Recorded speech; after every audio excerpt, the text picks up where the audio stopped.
अस्सलाम वालेकुम रहमतुल्लाहि व बरकातुहू। मैं हूं शेख अहमद ज़ुहैब। आप देख रहे हैं मेरा YouTube channel Sheikh talk official. Welcome back on my YouTube channel, एक नई वीडियो के साथ और एक नए पैगाम के साथ।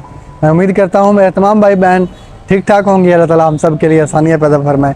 अल्लाह ताला हम सब पे अपना ख़ास फजल करम और रहमत अता फरमाए। आपसे मुअद्दबाना गुजारिश है कि पहले आप मुकम्मल वीडियो देखें और मेरे चैनल को विज़िट करें।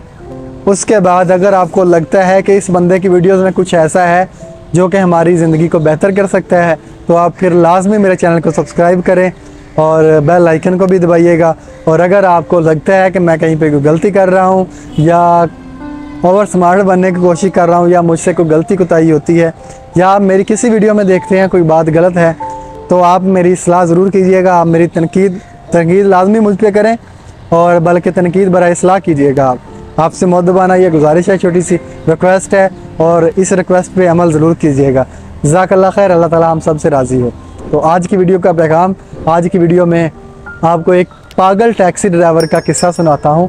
बड़ा ही प्यारा, खूबसूरत और अल्लाह के बंदे का किस्सा सुनाता हूँ आपको कि ना एक पागल टैक्सी वाले के नाम से तहरीर थी ये। तो डॉक्टर साहब एक ये तहरीर लिखते हैं। वो कहते हैं कि हमारे पास हॉस्पिटल में एक बुज़ुर्ग जिनकी उम्र 50-60 साल से तकरीबन है, वो एक औरत को लेके आए। साथ उसके साथ 2 बच्चे थे। 8 से 10 साल उम्र थी बच्चों की तकरीबन। तो कहते हैं कि 2 बच्चे थे और एक औरत को लेके आए हमारे पास हॉस्पिटल में, जो कि बेहोशी की हालत में थी। तो जब उस औरत का चेकअप किया गया तो मैंने बाबा जी से पूछा, तो बाबा जी को मैंने बताया कि इनको ना हार्ट अटैक आया है। तो बाबा जी एकदम से ना परेशान हुए। वो कहते हैं कि बच तो गई है ये, वो बच गई है। तो मैंने उनको कहा कि बाबा जी बिल्कुल ये बच गई है, लेकिन इनका इलाज करना पड़ेगा। इनको हार्ट प्रॉब्लम है, इनको हार्ट अटैक आया है, तो इनके इलाज का ख़र्चा आएगा जो कि आप अदा कर दें, तो हम इसका इलाज शुरू कर देते हैं। तो वो डॉक्टर साहब कहते हैं कि मैंने बाबा जी से कहा कि जब मैंने ये बात की तो बाबा जी के चेहरे पे एक छोटी सी परेशानी आई। उनके चेहरे पे जो कि या हुई, उनके चेहरे का रंग बदला। तो कहते हैं कि बाबा जी ने कहा कि बेटा कितने पैसे लगेंगे। तो मैंने उनको कहा बाबा जी काफ़ी पैसे लगेंगे। तो कहता उन्होंने अपनी जेब से पैसे निकाले और यानी जिस तरह हमारे रिवाज है कि इधर भी पैसे डाल लेते हैं, इधर भी कहते हैं कि उन्होंने अपने इधर 2-3 जेबों से पैसे निकाल के डॉक्टर साहब को दिए। तो मैंने कहा कि बाबा जी ये पैसे कम है, इसके लिए ज़्यादा पैसे चाहिए। तो वो बुज़ुर्ग कहते हैं कि आप ऐसा करें कि आप इलाज शुरू करें, मैं पैसों का कुछ करता हूँ। कहते हैं मैंने उनसे पूछा कि आपकी क्या लगती है ज़ोजा है। तो उन्होंने कहा कि नहीं जी, ये रोड पे थी एक और रोड पे औरत पड़ी थी, ये बच्चे साथ थे तो रो रहे थे बच्चे। तो मैंने देखा, जब इनको देखा तो वो औरत बेहोश थी, तो मैंने उसको अपनी गाड़ी में डाला तो इधर आपके पास ले आया हूँ। मैंने सिर्फ इंसानियत के नाते मदद की है इनकी, वरना मुझे ये जानते बूझते नहीं हैं। तो कहते हैं वो बुज़ुर्ग कहते हैं कि आप ऐसा करें, आप इलाज शुरू करें, मैं पैसों का लाजमी कुछ ना कुछ करता हूँ। कहते बाहर गए बुज़ुर्ग, भाग के फिर दोबारा अंदर आए एक बार। कहते आके ना उन्होंने मुझे अपनी गाड़ी के ना डॉक्यूमेंट्स दिए, गाड़ी के कागजात दिए कि ये आप अमानत के तौर पे रखें अपने पास, आप इलाज शुरू करें, मैं आपको ना पैसों का कुछ जुगाड़ करके ना आपको पैसे ला के देता हूँ। कहते कि तकरीबन घंटे 1.5 के बाद वो बाबा जी वापस आए।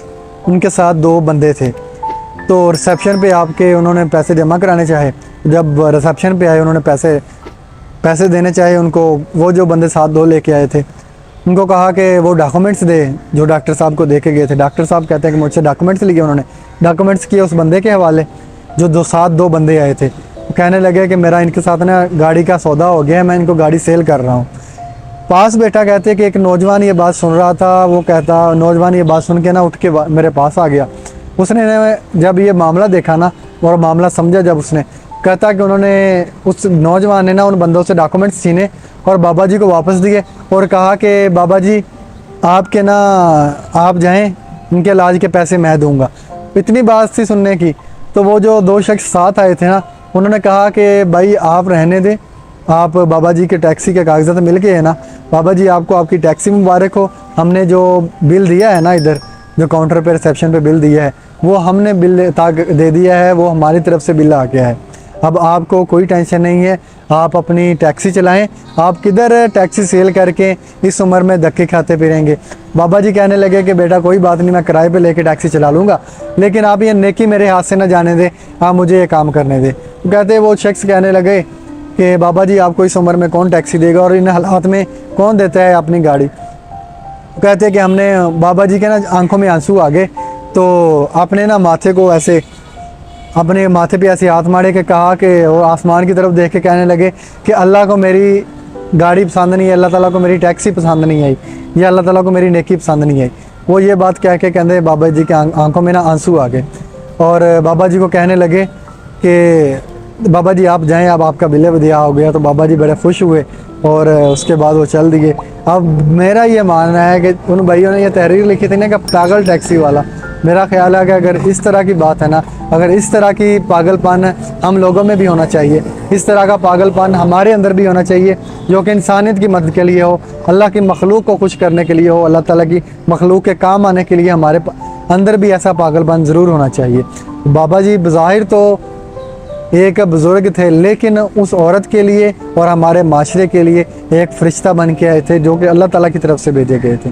और अल्लाह ताला दूसरे लोगों की शक्ल में हमारे लिए मदद और असबाब पैदा करता है।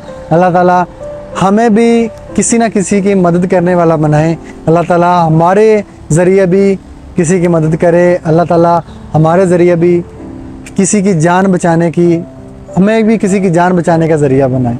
आप कोशिश करें कि अपने अंदर उन बुज़ुर्गों वाला थोड़ा सा पागलपन लाजमी रखें, अपने दिल को अल्लाह की मखलूक के लिए साफ़ रखें। अल्लाह ताला की जितनी भी बनाई गई मखलूक हैं, आपको उन आपकी वजह से किसी का दिल आज़ारी ना हो या आपसे किसी को तकलीफ़ ना पहुँचे। जब मैंने ये तहरीर पढ़ी ना, तो मेरा दिल ये कर रहा था, मेरा दिल ये मान रहा था कि काश कि ऐसा पागल मैं भी होता और ऐसा पागल बनने की मुझे भी अल्लाह ताला तौफीक दे।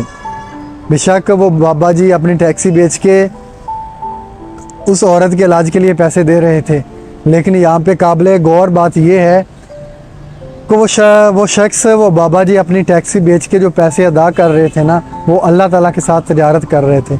और अल्लाह ताला के साथ तजारत कभी भी खसारे में नहीं जाती। आप भी अल्लाह ताला के साथ तजारत करें, अल्लाह ताला की मखलूक के काम आएँ, अल्लाह ताला के साथ आप अपना कारोबार करें और अल्लाह ताला आप कभी भी आपको खसारे में नहीं जाने देगा। कहीं भी किसी भी जगह पे छोटी से छोटी नेकी भी करने का मौका मिलता है तो वो नेकी कर गुज़रें, क्योंकि आज के दौर में सबसे मुश्किल काम नेकी करना है और नेकी फैलाना है। खुदारा अल्लाह ताला की तरफ लौट आएँ, अल्लाह ताला के बनाई हुई मखलूक के काम आएँ, अल्लाह ताला की मखलूक के लिए आसानियाँ पैदा फरमाएँ। आप कोशिश करें कि आप दीवार का काम ना करें, बल्कि आप एक पुल का काम करें जो को जोड़ता है आपस में। दीवार कभी ना बने जो कि अलहदा करती है दो घरों को, दो दिलों को, दो इंसानों को और दो इलाकों को अलहदा कर दिया। आप उस दीवार का काम ना करें, आप हमेशा पुल का काम करें और हमेशा जोड़ने का काम करें। अल्लाह ताला हम सब का हामी नासिर हो। अल्लाह ताला हमें नेक अमल करने की तौफीक दें। अल्लाह ताला मुझे और आप सब को अपने बेहतरीन बंदों में शुमार फरमाए। अपने भाई को दें इजाज़त, और अगर वीडियो में कोई गलती कुताई हुई है तो माफ़ कीजिएगा, गलती को दरगुजर फरमाइएगा और तनकीद बराए इस्लाह लाजमी करें, तनकीद बराए बेगार ना कीजिएगा। अल्लाह ताला हम सब का हामी नासिर हो। फ़ी अमान अल्लाह।